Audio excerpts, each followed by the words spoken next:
Welcome to Crosspoint. An interactive program featuring ministers and leaders of the Christian community addressing the issues that are challenging the church today. Here's your host, Mark Taylor. The world's most wanted terrorist is dead. Now, what's coming up next? Well, you'll have to read the book to find out. Welcome to Crosspoint. I'm Mark Taylor. Today's guest, Joel Rosenburg, has dual citizenship between the United States and Israel. He is an author, and he's got rid of nearly 5 million copies of his books. And he's caught the attention of even government leaders and millions of readers.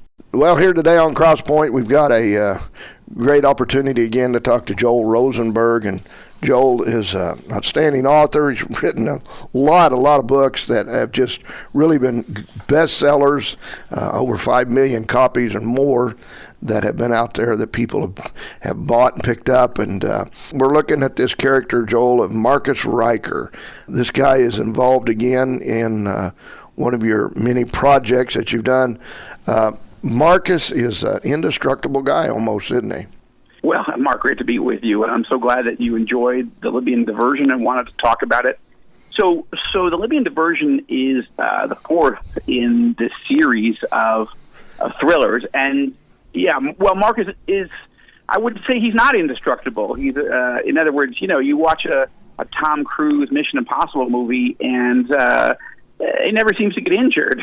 I mean, so Marcus Ryker is a real guy. He joined the Marines after he saw 9/11 in college and decided, I want to go, hunt down Osama bin Laden and get his head on a platter. He served multiple combat tours in Afghanistan and later in Iraq. And as we see in the first book, he's actually very badly wounded in Iraq. In Afghanistan. But he recovers. He gets home. He marries his high school sweetheart. He decides to join the United States Secret Service. In that, those early books, in the first book, we see him rise to the top of the Presidential Protective Detail. So he spent his whole life protecting his country, its leaders, our freedoms, but some very tragic things happen in his own personal life. Some people die that are very, very close to him, and it has a huge impact that he's spent his whole life protecting his country, but wasn't able to protect some of the people that he loves most, and it wounds him, and he leaves government service. So anyway, over the last several books, then we see him get pulled back into government service, eventually working for the Central Intelligence Agency. And by the time we get to the Libyan Diversion, he's actually become one of the most, if not the most, trusted and effective undercover, operators for the Central Intelligence Agency that the U.S. has, and that means he's being sent into incredibly dangerous situations. But he's lost friends along the way. He's been wounded badly along the way. You never quite know if I'm going to take him out, because I will say, Mark, you probably read some of my past series, at least one of my main characters I killed off, shocking everybody when I did it, because I don't want anyone to think that anyone is safe in these thrillers. Well, and talk about them being thrillers. Even the main character hardly has time to eat.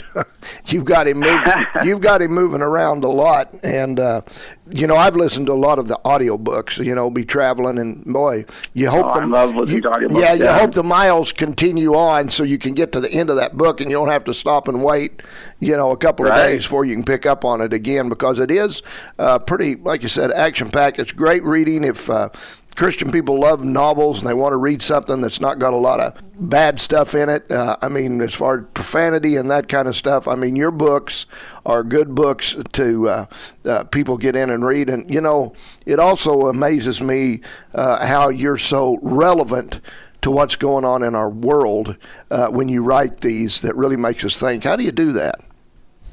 First of all, I appreciate it. And my approach towards writing political thrillers, right? I'm not writing, Anne of Green Gables or Pride and Prejudice or, I have a very specific type of thriller that I'm writing.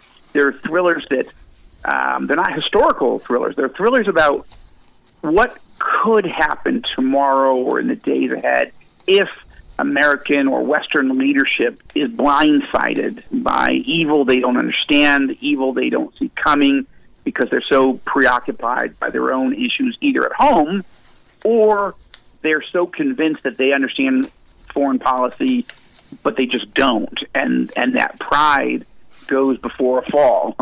And so the way I research these novels is I study the lives and the speeches and the writings of the most evil terror groups and countries in the world. And then I believe them when they say they're going to, their objectives are to do this, that, or the other thing. Like when the Iranian regime, for example, says we want to wipe Israel off the map and we want to create a world without the United States, some people could say, well, that's just rhetoric. Well, I believe them. I believe that's what the regime wants to do. I'm not talking about the Iranian people, and I'm not even talking about the Iranian parliament or most of the country, or even even mid-level officials or even some senior officials.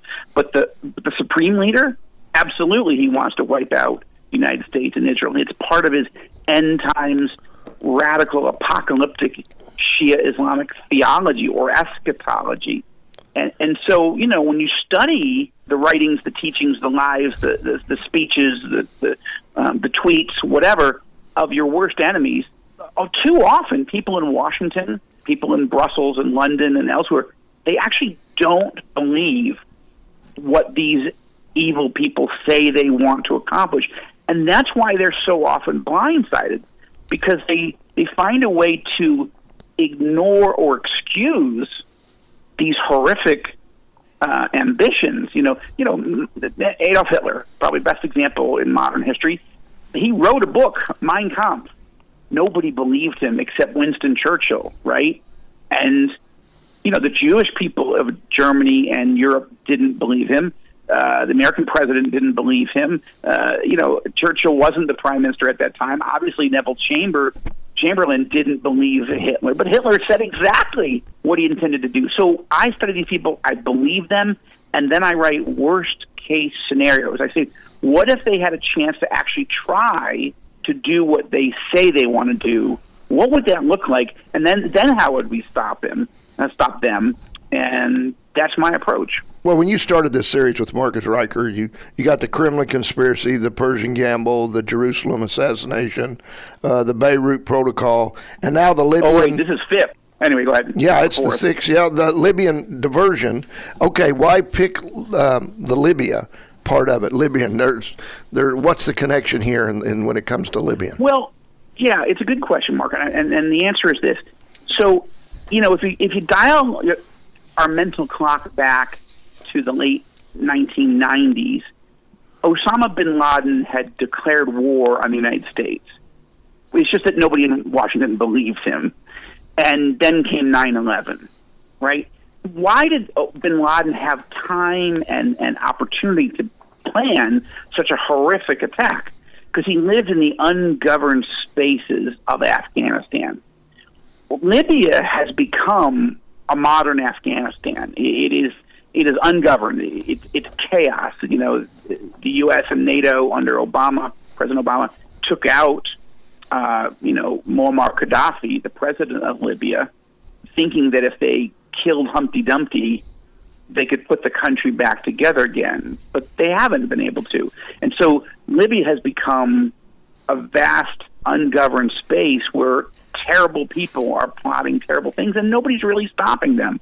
So I decided, since I hadn't dealt with Libya yet, and not that most Americans or readers care, but I wanted a realistic place that a new terror group could be fomenting horrific attacks against the United States, and that's where I put them. But as the title implies, and I won't give it away, but the Libyan, that phrase also refers to the main bad guy in this series, which is a guy who's nom de guerre. His war name is the Libyan. Why? Because while his mother was Palestinian from Gaza, the man's father was from Libya.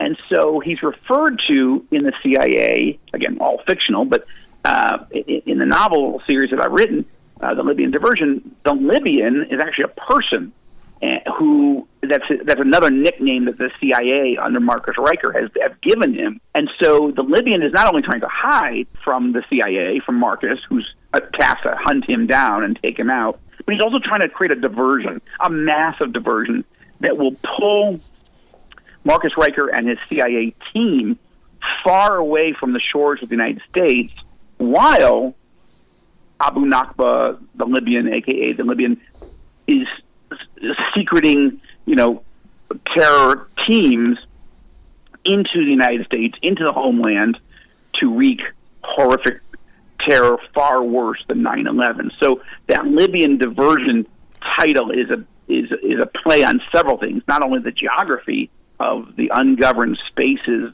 of Libya, but also this main character. Now, Joel, these books will keep you right on the edge of your seat a lot of times. Now, I do have a question. I hope so. I do have a question about the book, though.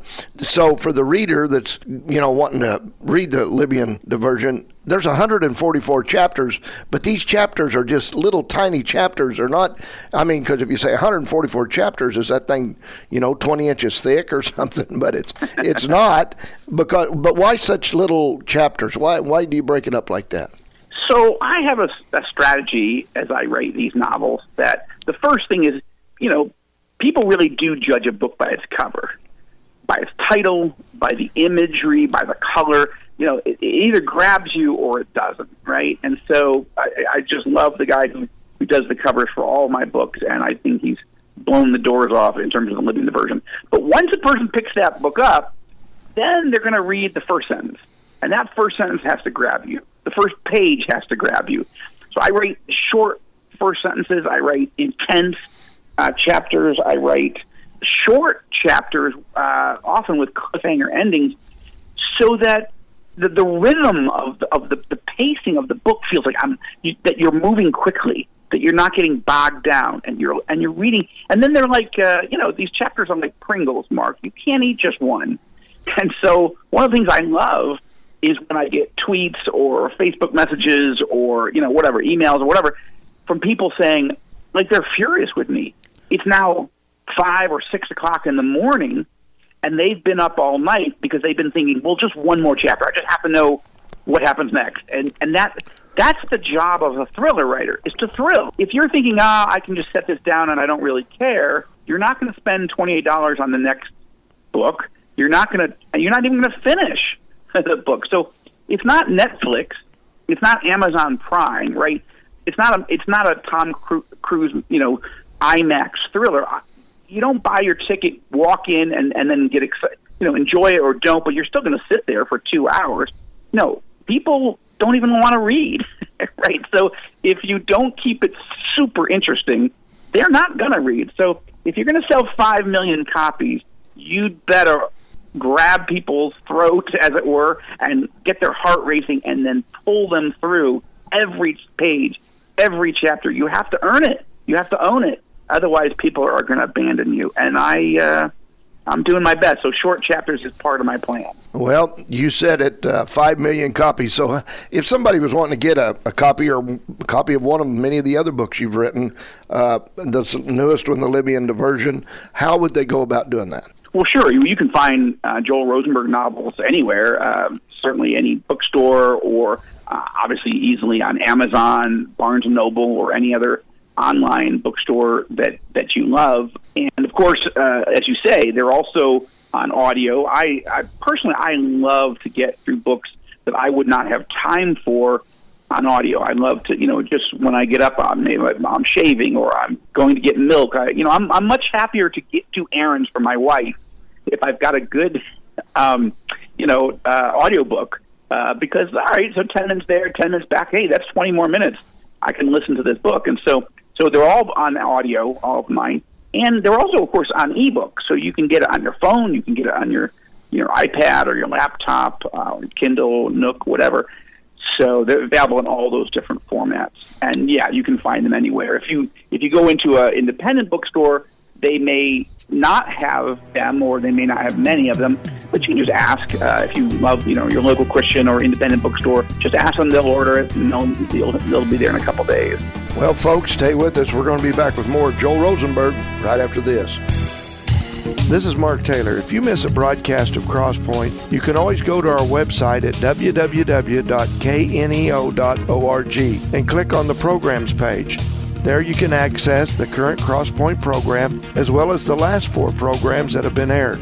Never miss another Crosspoint program again. Go to www.kneo.org today.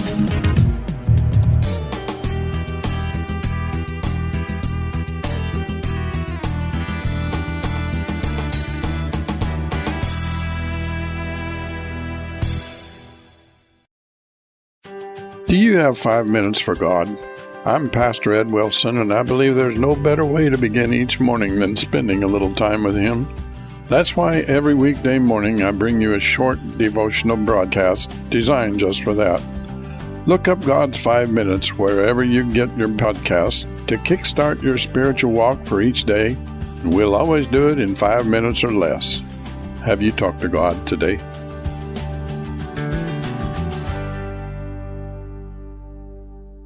Welcome back to Crosspoint. I'm your host, Mark Taylor. My guest today is Joel C. Rosenberg. Joel's written a lot of books. His latest one, The Libyan Diversion, a Marcus Riker novel. And, Joel, you have a lot of talent for focusing on storytelling and really hot spots that are going on in the world that people can relate to.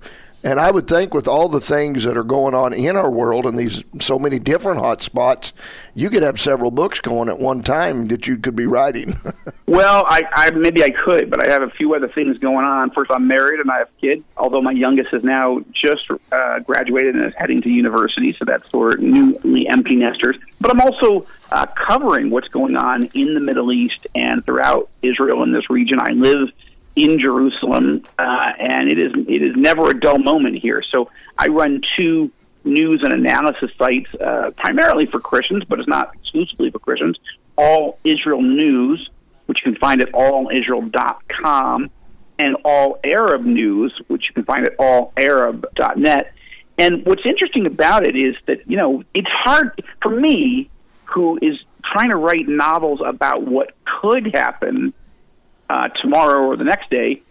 It's hard for me not to be super interested in what is happening right now or the threats that are coming in real life. And that's why, if I only wrote novels, yes, I could probably write 2 a year.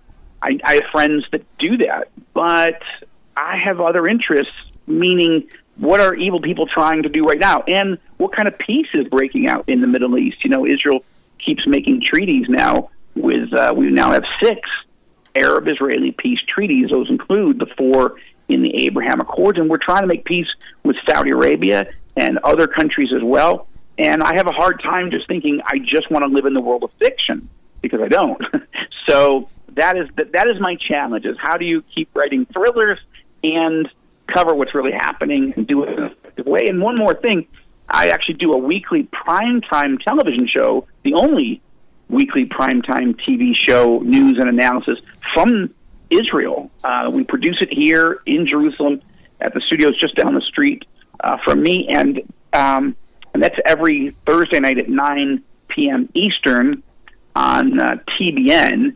It's called the Rosenburg Report, and I've been interviewing, the Prime Minister of Israel, the Iranian Crown Prince when he made his historic first visit ever to Israel. I was the only American TV network correspondent to interview him. So we're doing stuff like that. People can learn about that at rosenburgreport.tv. Again, rosenburgreport.tv. And you can sign up for a free email, and it'll just send you information each week, every Thursday, about what's on that night, and a link to last week's in case you missed it. So that's a lot going on. Yeah, I have friends that say, don't do any of that stuff. But on the other hand, I have a lot of friends that are saying, wow, what's happening in real life right now is so important, exciting, and dangerous that they want me to keep covering it, and building a team to do it as well. So that is my my little bit overbooked life at the moment. Now, you seem to have a better understanding than some of Middle Eastern geopolitics that's going on. Now, if I understand it right, you have dual citizenship of United States citizenship and Israeli citizenship. Is that correct? That's true. And you live in Israel. So do you think by being that way, having that dual citizenship and living in Israel, you're right there where you can kind of pick up on what's going on, and that helped you maybe than some others have a little better understanding? Well, absolutely. I look, it's a target-rich environment over here. And, we've got Hamas always trying to fire missiles at us and kill us. You got Hezbollah, the Iranian-backed terror group, with 150,000 missiles facing us from southern Lebanon. You've got Iran dangerously close to building fully operational nuclear weapons. You got Russia working closely with Iran building killer drones to kill Ukrainians in Russia, but trying to kill us with those as well. Like, it is high stakes here in Israel. And then you've got all these peace treaties. And, one of the things that's been interesting, Mark, we've lived here now 9 years. We've been through multiple wars. I have two of my sons have served in the Israeli army, including one of them in an intelligence unit and another one in a special forces unit. And on top of that, I've been invited to meet with the King of Jordan, the President of Egypt, the Crown Prince of Saudi Arabia, not just once, but multiple times for each of those, plus the Crown Prince of the United Arab Emirates and the leaders of Bahrain, the leaders of Morocco. And I'm not a billionaire. I don't have some massive political organization. I'm a novelist and a reporter, but I'm also an evangelical Christian. And what's happening is Arab Muslim leaders at the highest levels, and I'm not, as well as the Israeli prime minister and opposition leaders, they're inviting me to come and meet with them, not for a photo op, but for hours to sit and talk and have coffee and talk about the most important and major issues in the region: war, peace, prosperity, religious freedom. Not only are those things interesting, and also why I can't just write novels, but I'm the only novelist that I'm aware of, that certainly New York Times best-selling novelist, that's ever met with the Crown Prince of Saudi Arabia, not just once, but twice. And so when I wrote a novel called The Jerusalem Assassin, as you mentioned, a few years ago, another one of the Marcus Riker novels, it's the third one in the series, it's about a Saudi crown prince who wants to make peace with Israel, and about the bad guys who want to come out of the woodwork and blow up the peace process. Well, that's an interesting premise because that could happen. But it's also interesting because I've actually sat with the crown prince for hours and hours to talk about these very things, and I've actually given him a copy of The Jerusalem Assassin. And not only has he read it, but he told me he was going to give it to his father to read as well. The father's the king. So that's not normal. I realize that. But it's interesting, and it adds flavor, it adds nuance, it adds depth, I think, to the books that I'm writing. One other note, for people who are like, well, forget fiction. Have you written a book about your meetings with all of these most senior leaders throughout the Middle East, including Israel? And the answer is yes. I wrote a book 2 years ago, a nonfiction book called Enemies and Allies. And it is it may be one of my favorite books I've ever written because it's true. And I take you, inside the motorcades, inside the palaces, inside the conversations that I had, so you can get a better sense of what really is happening in this region. Why are things changing so much? What's the threat to the United States, and who are our friends these days? Who are our allies, and who are our enemies? Because a lot of it's changing, and my book is the only one, Enemies and Allies, that has exclusive interviews with all of those leaders, even books written by New York Times correspondents and Wall Street Journal correspondents. They've never actually sat with these leaders, so their books are very, very different than mine. And also, I think another great book you've done is Epicenter.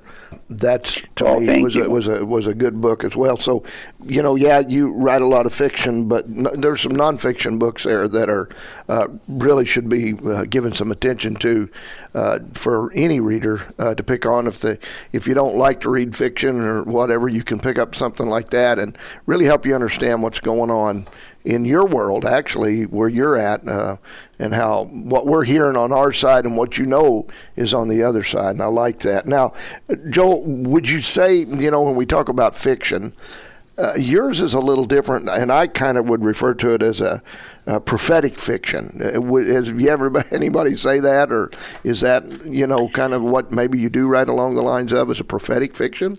Well, a lot of people say it. I don't sort of accept the claim that I'm a prophet. I'm not trying to predict the future.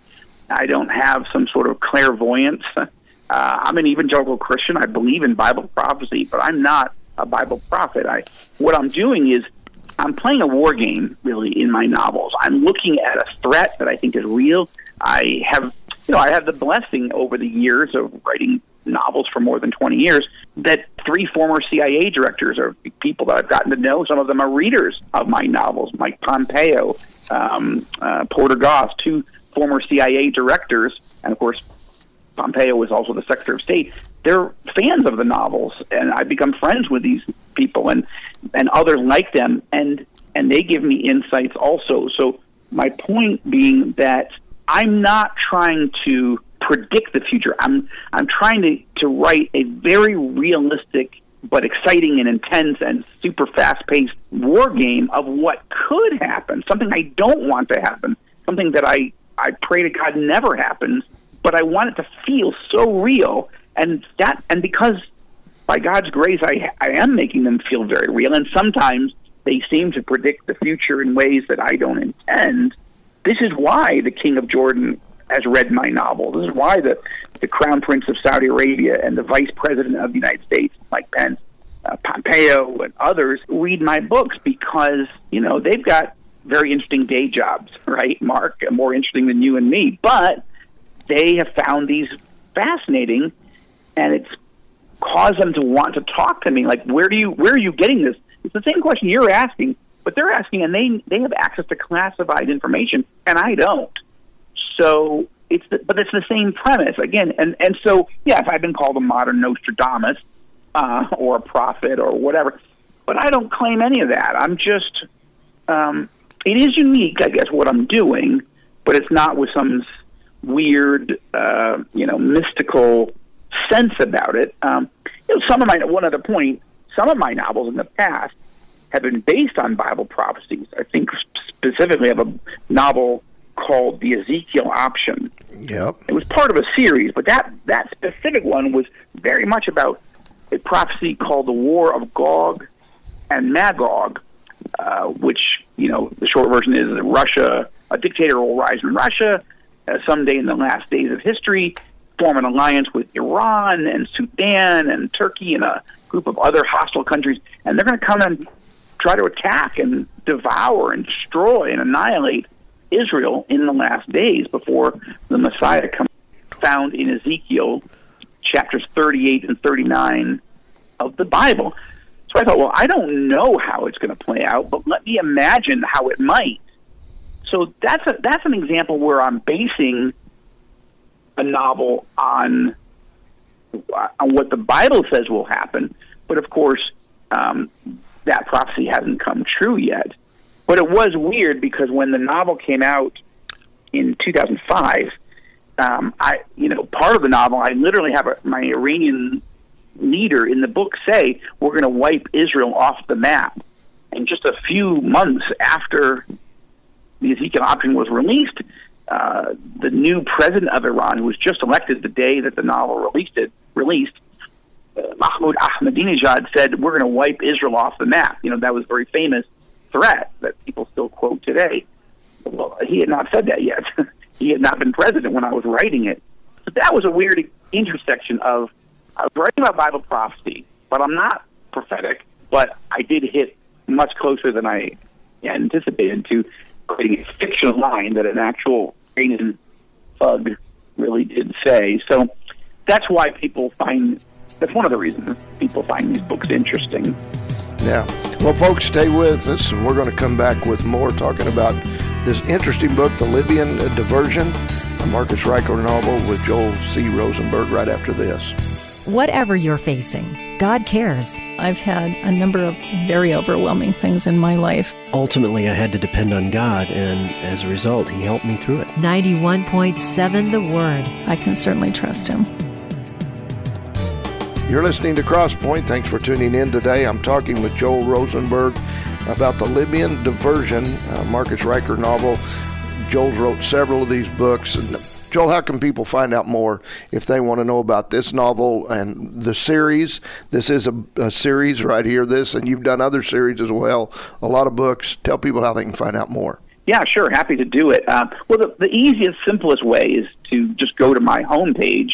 My website is Joel Rosenburg, and that's Rosenburg, B-E-R-G at the end, joelrosenburg.com, joelrosenburg.com. And then you'll not only have a place to find, access to each of the novels, and you'll find interviews that I've done, articles I've written. You'll find access to all Israel news and the Rosenburg Report and other, projects that I'm working on that, sort of joelrosenburg.com is sort of one-stop shopping, so you don't have to remember all those other websites that we do run. I have a podcast called Inside the Epicenter, which has received more than 3.5 million views and downloads and listens, that we're talking about every week about what is happening in the Middle East, particularly for Christians. So I'm an evangelical Christian from a Jewish background, so not all my books have a heavy emphasis of Christianity, but most of them have at least some, and some of them have quite a bit, because I care about those things, not just radical Islam and then friendly Muslims or Jews, but Christians as well and others. So yeah, you can find out all about me and the books at joelrosenburg.com. Now let's look at the book, Chapter 1. Right at the very first, I'm going to read just a few lines of it. It says, "The inky black skies over southern Iraq suddenly erupt with sound and fury as if it was the slumbering Babylonian gods had awakened from beneath the desert sands and began hurling their javelins up and up into the heavens. The Bastion skyline was filled with crisscrossing streaks of fire all across the city. Aircraft barriers or anti-aircraft barriers were active. Air raid sirens blared. 1 million residents were now awake and scrambling for basements and bomb shelters." When you tell a story like this, compared to somebody else, you've experienced some of this stuff, haven't you? Well, I've never served in the military, but I live in a country that has been attacked by maybe 10 or 15,000 rockets and missiles since we moved here. Okay, so I've seen them shot at us. I've seen Israel's fantastic, almost miraculous anti-rocket defense system called the Iron Dome. I've seen those rockets fire and blow the enemy missiles out of the sky. That's really quite something to behold. So yeah, I live in a country that is usually safe and usually very welcome to tourists, especially Christian tourists and Jewish tourists and whatever. But sometimes we have bad days. Fortunately, we're not having them right now. But yeah, I've gotten to see this stuff happen. Yeah. And the book, along the storyline that you, do you watch things kind of unfolding around you and start making notes and say, this is going to be great to add into another book when I write it? And do you have a lot of notes that you collect as you travel in different areas and you watch what's happening there in the Middle East? Absolutely. And let me tell you an interesting anecdote about the Libyan diversion. So, I mentioned that I've become friends over the years with Mike Pompeo. So I first met Mike when he was a member of Congress, and he was on the House Intelligence Committee. And one of his staffers contacted me and said, "Hey, my boss, Congressman Pompeo, is reads your books and loves them. If you're ever up on Capitol Hill, when you're back from Israel here in the United States, why don't you come up and have a cup of coffee with him? He'd love to meet you." So I thought, well, that'd be fun. Who knew when I met him that he would become the CIA director and the Secretary of State? I had no idea He had no idea. But we've been friends over these years, and so he was also a source for my nonfiction book, Enemies and Allies. So all that to say, we were having an event in Washington, D.C. a couple of years ago on the weekend of 9/11, and talking about, where is America 20 years after 9/11? Who are our enemies? Who are our allies? And as we were talking about it, I asked him, I was interviewing him in front of an audience as we were launching Enemies and Allies, and I said, Secretary Pompeo, I've asked you about all these different threats, but what haven't I asked you, right? What's worrying you? What keeps you up at night that you fear is becoming a threat that maybe I haven't even thought to ask you, that I'm not paying attention to? And Secretary Pompeo said, Joel, what worries me are the ungoverned spaces in northern Mexico along the U.S. border. I said, okay, talk about that. What do you mean by that? He goes, well, basically the Mexican government has essentially surrendered to drug cartels, human traffickers, and other criminal syndicates, and they're not really in control of most of the Mexican border with the United States. That's why we have such a huge problem. People coming through illegally into the United States just since President Biden took office, right? That's why Pompeo with President Trump and Pence were working so hard to build a wall and stop people from coming. But of course, President Biden has abandoned all that, and now there's 7 million people have flooded in the last 2.5 years. So what Pompeo said to me is, what I worry about is if we don't get that border secure, that's deadly fentanyl drugs coming in, that's human traffickers coming in, that's crime. What a mess that is, and it's going to get much, much worse. Well, as I thought about that, Mark, I thought, well, what if Middle Eastern terrorists stopped trying to get on airplanes, right, and fly into America like they did 20 years ago? What if they just walked in across the Mexican border into the United States and then started plotting to execute these horrific attacks inside the homeland, far worse than 9/11? And so that conversation with Secretary Pompeo became the premise for the Libyan diversion, where Abu Nakba, a.k.a. the Libyan, is sending in terror cells from multiple points of entry through Mexico, but also through Canada, to do these horrific mass casualty events. And the question is whether Marcus Riker and his team can figure it out and stop it in time. All of that came from, not from my own imagination, but from the type of conversations I just love to have with people who know more than I do. And in that case, Secretary Mike Pompeo. I also noticed that, and I won't give it away, but the book really ends differently than I was expecting. You really do have a way of setting things up. You caught me off guard at the end of the book. Well, good. Well, so I said to you that, the whole point of a thriller writer, look, you might have a message, you might have something political you want to say, or a spiritual you want to say, or, cultural or social, whatever. But you have got to thrill people. And one of the ways you thrill people is by having twists and turns, reversals, things. You just have to keep people off guard so they don't know what's going to happen next. If they think that the main character is always going to live, and no matter what happens to him or her, then they don't feel nervous, right? But in real life, we don't know what's going to happen. If we get in a gunfight, or a plane that is hijacked, we don't know what the ending is going to be, and you shouldn't know as a reader. But when you watch a Tom Cruise movie, and I love Tom Cruise movies, don't get me wrong, or a Jason Bourne movie, right, with Matt Damon, going into that theater, that character is going to live. But when you enter a Joel Rosenberg novel, you don't know which character, not just the main character, but any character. I'm trying to help you become that you enjoy, even love characters in my book, or hate them, but the ones you love, you don't want them to die. I literally had an email this morning from a former U.S. ambassador, I won't mention who said, hey, my wife and I just finished reading the Libyan Diversion, and we're so glad you didn't kill so-and-so. I'm not going to say who. one of the characters in the book. I'm like, well, I'm not. And he goes, so please never do that.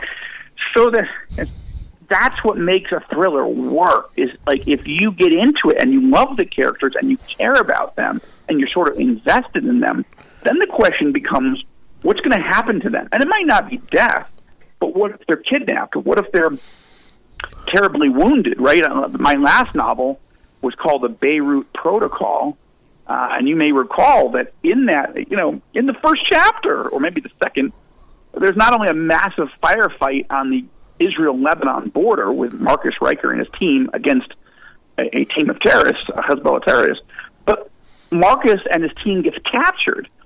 I've never written a novel where my team gets kidnapped, right? It just never happened, and so people didn't see it coming. Now, suddenly, Marcus is dragged through a terror tunnel deep inside Lebanon, and we know, the readers of my books know that Marcus is incredibly, you said nothing ever happens to him. He never dies. He's like a superhero.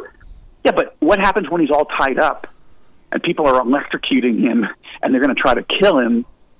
And then what's going to happen? How's he going to get out? Can he get out? So that's what thrillers do if they work well. And it's like just like any TV show or any movie that you love that you don't know what's going to happen. That's why you watch. If you don't care what's going to happen, then you change the channel or throw the book away. Right? But if you do care, that's what's going to keep you up all night. And that's my job. I may have other elements of what I want to do, but if I don't do that, I'm not doing my job. Well, you do say in the acknowledgments of the books that someone once said the two most important dates in a man's life are the day they're born and the day that he realizes what he was born, why he was born. For reasons beyond my understanding, I was born to be a storyteller, and it took me a while to understand that, but the day I did, it changed everything. So you know what you're supposed to do.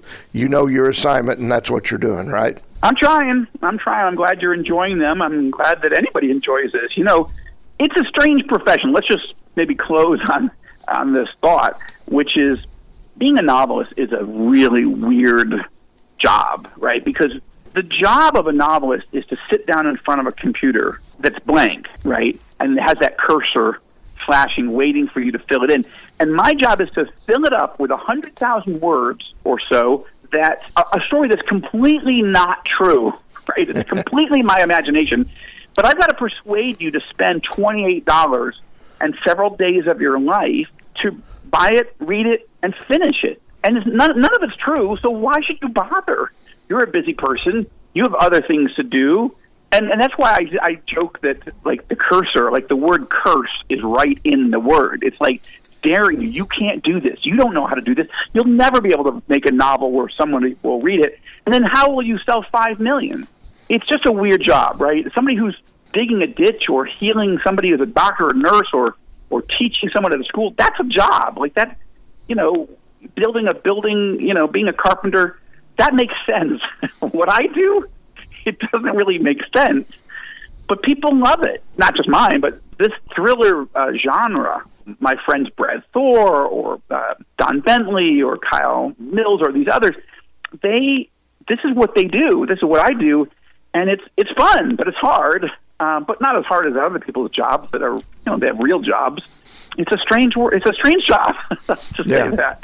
Well, and it's great to be able to sit down and read something that's not full of a bunch of profanities like many of them are. And if you may, I'll go on the other side of the coin to read books like this. So I do appreciate that. Right. I mean, there's a lot of violence. So yeah, there is. People need to know that. But I'm not trying to be gratuitous in the violence. It's intense and it's felt, but it's not.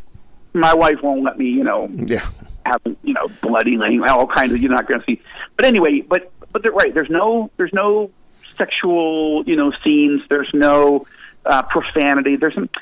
So that's because of my values.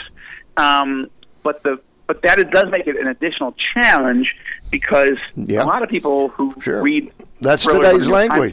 It's today's language, right? It are a little put off if it's not in there. But tell us how we can go about getting the Libyan Diversion or any other books. Well, thank you. I would say the best way is to go to my website, joelrosenburg.com. Again, Rosenburg is spelled Rosenberg. B-E-R-G, not B-U-R-G, B-E-R-g, joelrosenberg.com.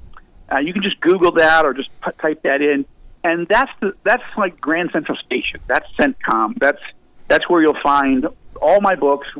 You'll find my bio. You'll find all the other projects and things that I'm involved in. And you can follow me on Twitter. You can follow me on Facebook, Instagram. And, I hope that's... and then the best thing to do is, I would say, the great thing about the Libyan Diversion is if you can read it and love it, you won't feel lost, like, I don't really know who Marcus is. I write them in a way you don't have to have read the ones before. But if you love it, then yes, double back and start with the Kremlin Conspiracy. The Kremlin Conspiracy was the first in this particular series of Marcus Riker. That's where I introduced the character. And I should just note to your audience, Mark, that what's weird about that one is that the Kremlin Conspiracy is about a dictator in Russia who's trying to decide, should I invade Ukraine or the 3 Baltic countries of NATO, Estonia, Latvia, and Lithuania. And all of this happened, I wrote it, and it became a bestseller years before Putin decided to invade Ukraine. I think it was an interesting story when I wrote it, but it's really interesting, I think, now, because basically I put you inside the head and inside the room of the Russian dictator as he's making decisions, and of the U.S. top officials as they're trying to counter and understand what's the Russian dictator thinking. And might somebody assassinate the Russian dictator, right? I mean, it feels like it's ripped out of this year's headlines, but it was written 6 years ago. So it's pretty crazy. Yeah. Well, thanks again so much, Joel, for joining us from Israel and talking about your book today. My pleasure. Great to be with you. All right, folks, a great interview that we had today. Man, a lot of good stuff there. Hey, if you really like reading novels, you want to pick up one of Joel's. They're great.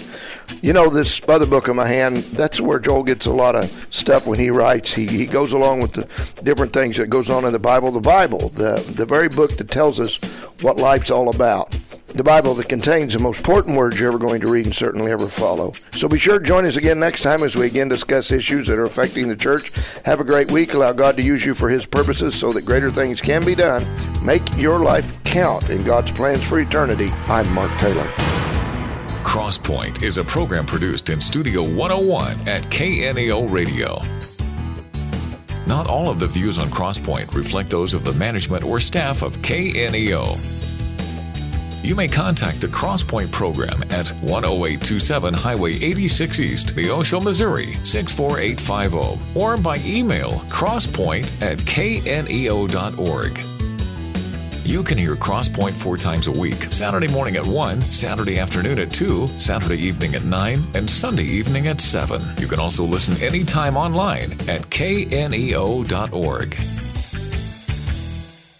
Harper's Kennel of Stella, Missouri is proud to be sponsoring this portion of broadcasting on KNEO. Owned by Judy and Danny Harper, Harper's Kennel of Stella, Missouri specializes in French Bulldogs. For more information, the phone number is 417-628-3083.